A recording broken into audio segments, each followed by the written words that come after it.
would like to put on record my manifestation of support for the budget of DepEd as a courtesy to our Vice President, Sara Duterte. However, I have some few questions and suggestions na kailangan ko pong erase kasi if I don't do that, I'll be remiss of my duty as a senator na nilapitan na maraming mga magulang na mag-aaral sa public elementary and high school para ilabas yung kanilang mga hinaing na karamihan sa mga magulang na ito ay mga mahihirap. Tricycle driver, jeepney driver, kasambahay, security guard, vendor, factory worker, pahinante, etc. At karamihan sa kanilang mga hinaing ay pare-pareho lang ang sinasabi. Malaki po ang budget ng DepEd pagdating sa MOOE, 48 billion pesos a year. And yet, every single day, nakakatanggap po ako ng reklamo mula sa mga magulang na mga mahirap natin mag-aaral para sa kontribusyon. At ang eskwelahan ay nagsasabi through the PTA, Parents Teacher Association, in the guise of voluntary contribution, when in fact it is a required contribution, mandatory contribution, contribution para sa chalks, floor wax, pintura, varnish, TV repairs, electric fan, test tube, and laboratory materials. Kasama dyan yung printer. At alam ko po, yan ay napapaloob sa supplies and equipment na meron pong bilyones na budget from DepEd. Isa pa po, or ilan pa po sa mga sinisingil na mga public schools sa mga mag-aaral, na mga magulang, ay utility bills. Yung bayad para sa kuryente ay hiningi ng contribution na para magbayad ay yung mga mag-aaral. Yung bayad para sa janitor, yung bayad po para sa mga security guard, yung bayad po para sa repair ng CR, and pati po dun sa field trip na sana po ay libre. Now, ang tanong, can somebody run me through, papaano po ba nadi-distribute, nadi-disburse yung billions and billions of pesos para sa mga nabanggit ko? How is it being distributed at bakit po hindi nakakarating sa mga eskwelahan na marami sa kanila mga guro? In fact, I talked to some of them. Of course, I'm not gonna mention their name for obvious reason. Wala na po nakakarating sa kanila, kaya ang nangyari, nagre-remedyo po sila at ni-require nila yung kanilang mga estudyante na mag-contribute. Paano po naging required to? Kasi what they do is they call a PTA meeting. Ito po yung doorway, Parents Teachers Association. So pagdating po sa PTA, ngayon, ang first agenda palagi is kailangan natin magbigay ng contribution para sa chalk, floor wax, etc. etc. Kailangan natin magawa agad ito. So ang nangyayari, yung mga magulang ng mga estudyante na walang-wala, napipilitan, peer pressure ang tawag po niyan, sapagkat ilan doon sa mga magulang na mag-aaral na can afford, tumataas ng kamay. Yung mga hindi po nagbo-volunteer, hindi tumataas ng kamay, na binabagsak.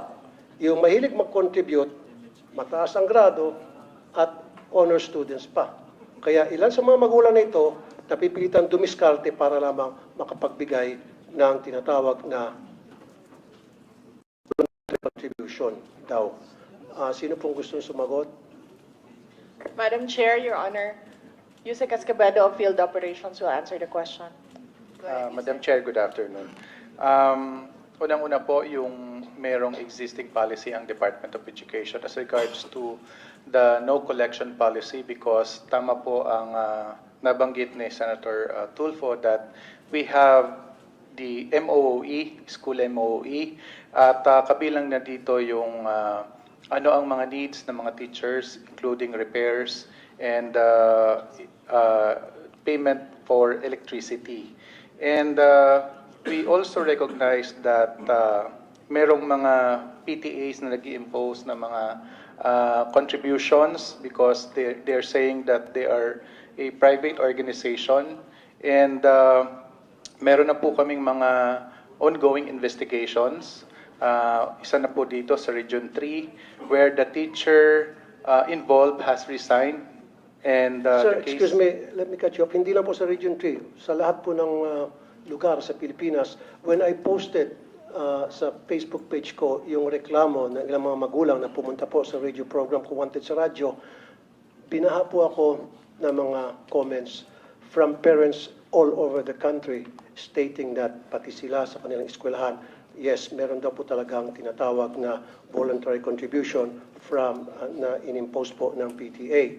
Ang nangyari po kasi sana, ang request ko, pagsabihan niyo po, pag meron pong PTA meeting, dapat wala na akong pag-uusapan na tungkol sa contributions. Dapat ang pag-uusapan lang po sa lahat ng PTA meeting, i-require niyo po, ay tungkol lang po sa academic performance ng mga estudyante o yung mga problema at hinaing ng mga estudyante, period.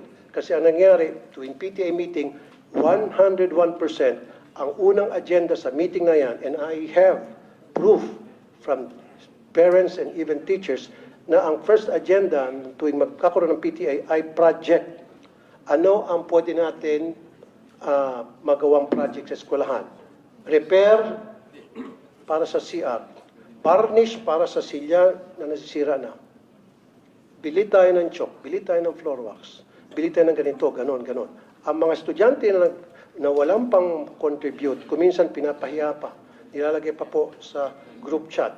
Ito, nag-contribute na si Juan, si Mario, si Pedro. However, si Rolando hindi pa nag-contribute, si Petra hindi pa nag-contribute. So napapaya yung mga hindi pa napapag-contribute na nape-pressure po. In some cases, itong mga magulang, baka natututo pa magnakaw para hindi lang mapaya yung kanilang mga anak. And meron po akong proof tungkol dyan. And in fairness po sa inyo, this has been going on for many years. Even as far back as yung administration pa po, I can remember Brother Armin Luistro. In fact, nag-away pa kami on air niya sa Wanted sa radyo because ayaw niya maniwala hanggang sa pinadalahan ko siya ng mga reklamo and nakita niya po na talagang valid and then nag-issue po siya ng memo na stop na yung contribution, voluntary contribution. After a few months, nagsibalikan din po hanggang ngayon. So is there a way na talagang once and for all, since senador na po ako, because I promise na once ako'y maging senador, I'll put a stop of this nonsense. Nung ako po'y wanted sa radyo na broadcaster, of course, wala po akong magawa. All I can do is call the authorities and tell them, hey, we have complaints pertaining to this and that. Now that I'm senator and they elected and voted me para mabigyan solusyon itong problema ito na mga magulang na mag-aaral, I have to do something to put a stop to these problems once and for all. Can you guys promise me na mainto na to para ako po'y maging supporter ng inyong budget at hindi ko po kontrahin. Humingi kayo ng 1 trillion pesos for all I care. Kasi alam ko kailangan po ang maayos na budget para sa DepEd. And I firmly believe na kailangan talaga ng DepEd ng pinakamalaking budget among all other agencies because we need to give quality educations to our poor na mga kababayan. Because I believe in who he was less in life should have more in law. So dapat sa ating batas, bigyan po ng magandang edukasyon, bigyan po ng magandang serbisyo ang mga mahirap nating kababayan. Dito lang po sana sila makakabawi. And I agree, dapat pabawiin natin sila sa pamamagitan ng pagbigay ng quality education. Pero how can we give these students quality of education kung kulang-kulang? And then we're teaching these kids to be corrupt when they grow up. How and why? Because they know and they knew na yung paghihingi sa kanilang contribution ay pangingikil. Sir, So pag lumaki po itong mga estudyante, makikita nila na okay lang pala yung mangingikil kasi si teacher nangingikil sa amin. So paglaki nila, there's the possibility na baka mangingikil sila. Okay, Senator Tulfo, your time is up, no? You've been informed that your time is up. You've responded, but kindly respond again. Yusek Escobedo. VP. Madam Chair, Your Honor, number one, you asked the question on how you can help. Paano kayo makatulong na senator na kayo ngayon? Pwede po kayong gumawa ng batas na ipagbawal po ang voluntary contribution sa mga PTAs. And then, pwede po nating i-implement yan. May penalties po yung teacher or parent na mag-insist na merong voluntary contribution. Ang mga PTA po, just like all the other associations, are guided by the majority. Kung ano po yung nadedesisyonan ng majority doon sa kanilang association, yun po yung nasusunod. Now, it is a voluntary contribution. Ibig sabihin, hindi po pinipilit yung mga estudyante o yung mga magulang na mag-contribute kung yun man ang nadesisyonan na project ng PTA. Marami po tayong mga stakeholders na iba-iba po yung projects nila sa ating mga paaralan. Hindi lang po mga PTA, but we have NGOs, we have private sector donors who partner with our public schools sa mga specific na projects nila in certain schools. Ganito po din yung ating mga PTA. Pinag-iisipan po ng teachers and ng parents kung paano sila makatulong sa eskwelahan para sa pag-aaral ng mga bata. But then again, as I said, these are voluntary contributions. Pwede po nating ipagbawal, gagawa po tayo ng batas para po merong penalty. Madam Chair, pwedeng konti na lamang. Una-una, wala pong kapangyarihan na para ipatigil yan. Pero however, meron pong kapangyarihan ng DepEd na para ipatigil po yung tinatawag na voluntary contributions sa PTA. Now, doon sa questions ko, hindi pa ito nasasagot. Pwede ba pakisabi sa akin paano po na-disburse yung pong MOE? Especially dun sa mga chalks, sa mga electric funds. Electric funds palagi every year yan, talamak na talamak. Janitorial, security, repair, CR, varnish. Paano po na-distribute from DepEd hanggang sa pagdating sa eskwelahan? Paano nakakarating po yung mga MOE, sir? Meron po tayong listahan kung saan po pwedeng gamitin yung school MOE. At yung sinasabi niyo pong chalk allowance, meron pong cash allowance ang mga teachers. At ito ay taon-taon na ibinibigay sa mga teachers. Kaya hindi po tama na mag-demand ang PTA na magsusolicit ng contribution from the members of the PTA para mabigyan ng chalk allowance ang mga teachers because meron ngang panukala sa both chambers of Congress na i-increase yung cash allowance to 10,000. Good. Kasi sir, katulad yan, aside from chalk, floor wax, pintura, varnish, alam ko kasi sa LGU, meron pong atang allocated na 1% from the real property tax ata. Na SAF po. SAF, para sa maintenance ng school. So doon po pwedeng kumuha kayo ng dagdag budget. Wag lang ho sana humingi sa mga estudyante. Kasi nga talaga sir, every single year, palagi pong kasama doon sa paghingi ng contribution ng electric fund. So bakit po kinakailangan ang mga estudyante mag-shoulder ng electric fund ng bawat classroom? Sir. Yes, opo sir. Magkakaroon po kami ng, maglalabas kami ng memorandum and directive to all our schools. Yusek Escobedo. Yes, VP, go ahead. Yes, Madam Go ahead, Chair, Your Honor, we take note of your advice. You don't answer, you don't sign department orders. We take note of your comments, Your Honor. Thank you, but Your Honor, they must answer these questions because itong question ko po, galing po to sa mga magulang na mag-aaral. Kasi po, I told them na hayaan nyo, pagdating doon sa hearing, sa budget, i-raise ko to. Kung Yes. hindi nyo ako pagsasalitain dito, then, Pinagsasalita naman po kayo. hindi kasi sinasabi, wag daw sagutin. Hindi, the VP would like to be the one to answer the Okay, question. thank you. That's my understanding. No, I'm just Thank you, moderating Madam. for everybody. Like I The said, VP wanted to answer instead of her USEC. Like I said, supporter po ako. Hindi ko po questionin yung budget. Ayaw ko pong bawasan. In fact, I'd like to put it on record. Kung dadagdagan pa yung budget ng DepEd, I will support. Kaya lang, kailangan ko lang po ng mga kasagutan sa ilang katanungan ng mga magulang na mag-aaral. I don't have anything against. In fact, Yeah. confidential fund na marami nagka-question, I don't give a heck about that. Walang pakialam dyan. Ang pakialam ko talaga, yung hinain ng mga magulang. Yun na po talaga. So, paki-answer lang po.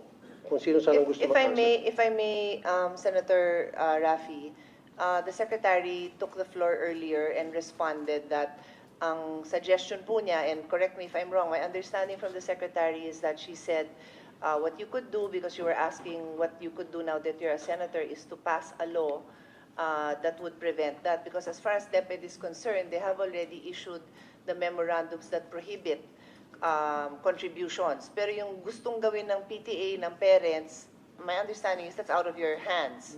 No, that's out of your hands what the PTA would like to do. Although, I think maybe an assurance that hindi nyo naman ini-encourage talaga yon, di ba? It's not encouraged, it's not, you cannot, they do not mandate it, they follow that. That's my understanding. Madam Chair, okay, ano kaya tuwing magkaroon ng PTA meeting, nandoon po yung taga DepEd para i-monitor yung proceedings ng meeting, para pagsabihin ng DepEd, hey, meron na kami memo dyan na bawal ang pag-uusapan ng project, umayos-ayos kayo, ang pag-uusapan nyo lang academic performance ng estudyante. Is that fair enough? PTA ho means parent-teacher. So may teacher ho na present doon. Yes, may teachers na present. At Yun principal na, pa kuminsan. Kaya nga, Yun na. sinasabi ko lamang po, meron dapat nagmamonitor kasi hindi po nasusunod. Kuminsan, like I said, yung kay Armin Luisto noon, nasunod yun for ilang months. After several months, bumalik ulit. Kaya ang suggestion ko ngayon, pag may PTA meeting, meron pong taga-DepEd na nagmamonitor ng meeting nila to make sure na nasusunod kung anong nakalagay sa Baka sir, memorandum order. you could give them the specific complaints that you received so that they can particularly go to those schools and find out if there were any violations and find out if there was conduct unbecoming of a parent, of a teacher that should be addressed. Ang reklamo nga po, Madam Chair, ay yung pong sinasabing voluntary contribution na inaamin na nga po ng DepEd na mali talaga. Tulad po na ulitin ko, chalk, floor wax, pintura, varnish, TV, electric fan, test tube, printer, utility bills, janitorial, security guard, repair ng CR. Ito po ay mga reklamo and documented po ito. And I have documents to support this. And in fact, some of the teachers also told me na talaga nangyari po yan, Mr. Senator, wala kami magawa kasi hindi po nakakarating sa amin yung budget.